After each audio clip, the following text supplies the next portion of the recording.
বন্ধুরা কেমন আছেন? আশা করি সবাই ভালো আছেন। আমিও আপনাদের দোয়ায় এবং আল্লাহর রহমতে ভালো আছি।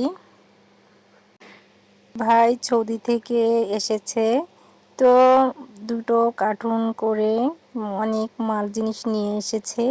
তার সাথে নিয়ে এসেছে উটের মাংস। তো উটের মাংস তাড়াতাড়ি বের করে দিচ্ছে, কারণ নষ্ট হয়ে যেতে পারে।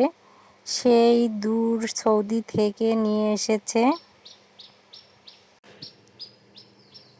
তো বাড়ি এসেই তাড়াতাড়ি কার্টুনটা খুলে নিচ্ছে উটের মাংস বের করার জন্য।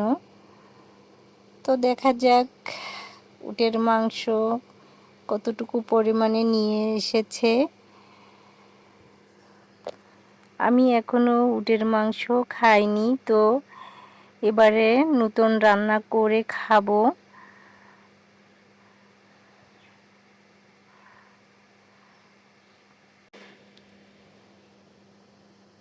তো এই যে উটের মাংস বের করে দিচ্ছে।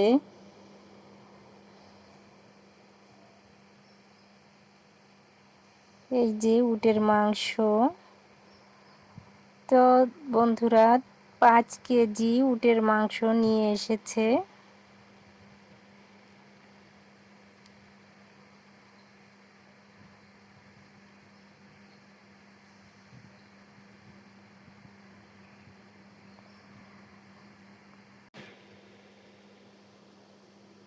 আমার ভিডিও যারা দেখা শুরু করবেন অবশ্যই একটা লাইক দিয়ে দেখা শুরু করবেন। তো বন্ধুরা এবারে মাংসটা ভিজিয়ে রেখে মাংসটা ছাড়িয়ে নিয়ে ধুয়ে নিচ্ছে।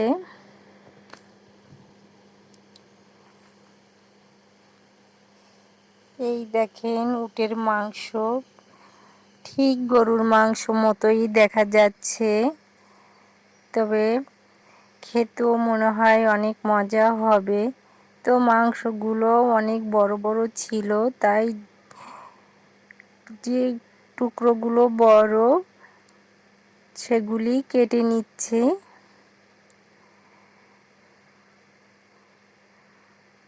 তো কাটা হয়ে গেছে। এবারে আমি উটের মাংসটা পাতিলে ঢেলে দিচ্ছি, কারণ পানি দিয়ে এটা হালকা সিদ্ধ করে নিতে হবে। উটের মাংস থেকে একটু গন্ধ আসে, তো শুনেছি যে আমি কখনো খাইনি। তো উটের মাংসটা এর জন্য পানি দিয়ে হলুদ দিয়ে লবণ দিয়ে আমি হালকা গরম করে পানিটা ঝরিয়ে নিব। উট তো কখনো গোসল করানো হয় না, তাই উটের মাংস থেকে একটু গন্ধ আসে। তো আমি গরম করে মাংসর পানিটা ঝরিয়ে নিব। তো দেখেন আমি ঢেলে নিচ্ছি একটা জালিতে করে।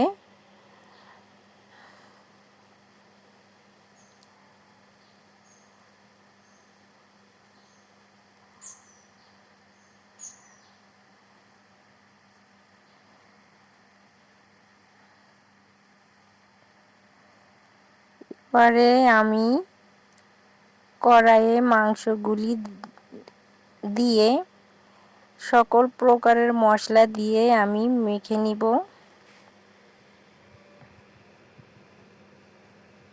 বন্ধুরা যারা আমার চ্যানেলটি এখনো সাবস্ক্রাইব করেন নাই, তারা সাবস্ক্রাইব করে আমার পাশে থাকবেন। তো দিয়ে দিব আদা বাটা,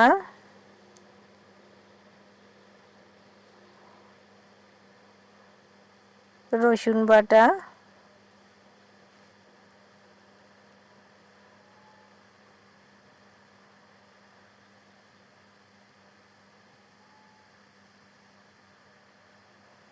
জিরা বাটা,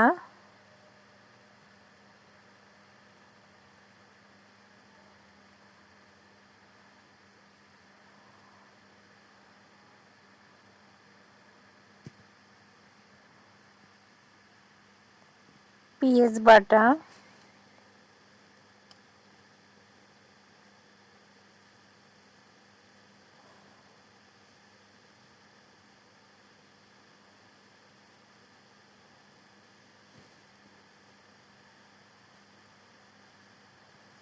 পরিমাণ মতো হলুদের গুঁড়া,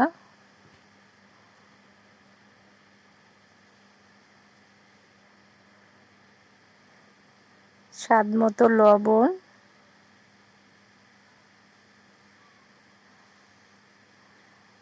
এবারে দিয়ে দিব লেবুর রস। তো একটা লেবু কেটে আমি হাতের সাহায্যে চিপড়িয়ে রসগুলি দিয়ে দিব।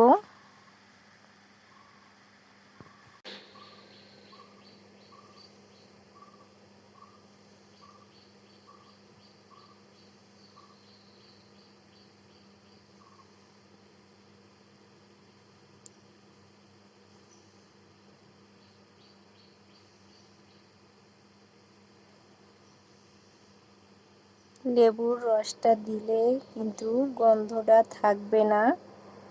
সিদ্ধ করে তো পানিটা ফেলে দিয়েছি, আবারও লেবুর রস দিয়ে দিচ্ছি, তাহলে একটুও গন্ধ আসবে না।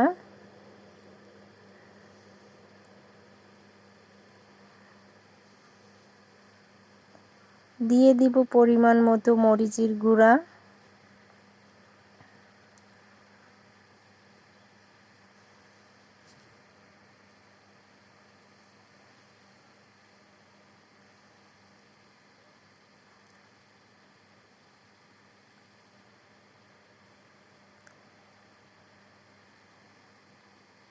পরিমাণ মতো সাদা তেল দিয়ে এবারে আমি হাতের সাহায্যে মেখে নিব।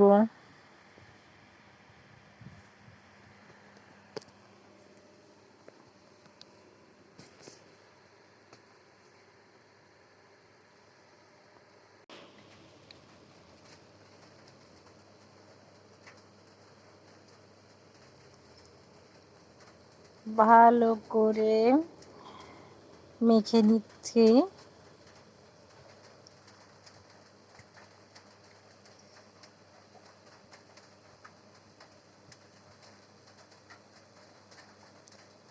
বন্ধুরা অনেকে লাইক না দিয়ে কমেন্ট করে চলে যান, অনেকে দেখেনি না, শুধু কমেন্ট করেন। তো বুঝি না কি সমস্যা,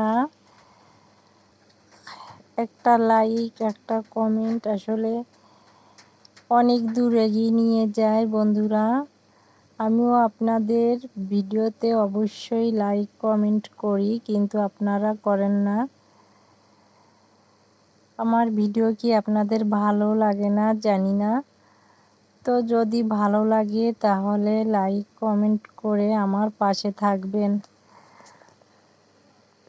ভালো করে মেখে নিয়েছি। এবারে কড়াইয়ে সাদা তেল দিয়ে দিব দারচিনি,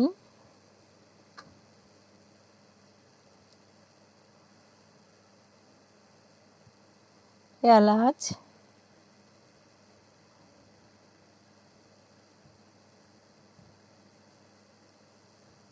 তেজপাতা,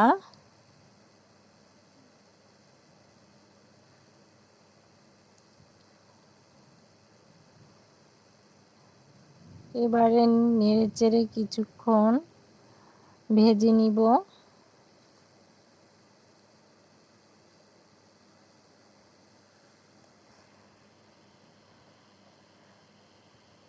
আবারও তেল দিয়ে আমি মেখে রাখা মাংসগুলি দিয়ে দিচ্ছি।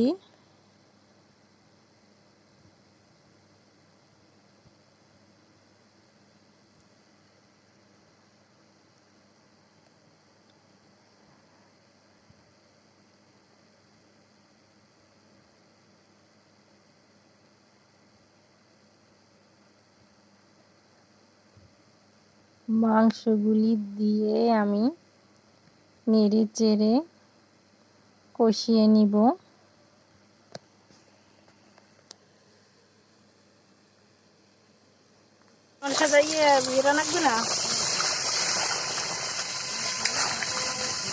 তো কষিয়ে আমি কষানোর পানিটাও দিয়ে দিয়েছি।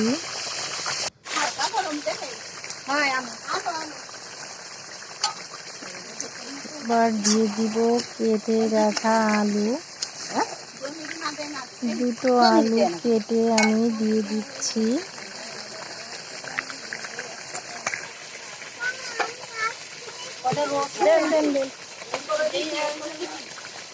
তো ভালোভাবে মাংসটা কষিয়ে নিয়ে আবারও পানি দিতে হবে, কারণ মাংসটা কিন্তু অনেক শক্ত, সহজে এই মাংস সিদ্ধ হয় না। তাই মাংসের গায়ের পানিটা নিয়ে শুকিয়ে নিয়ে আবারও আমি কষানোর জন্য পানি দিয়ে দিয়েছি। তেল না, এই যে আর কি শক্ত, ওই যে মনে হয় ওই যে রক মাংসটা রান্না করতে কিন্তু অনেক দেরি হয়েছিল।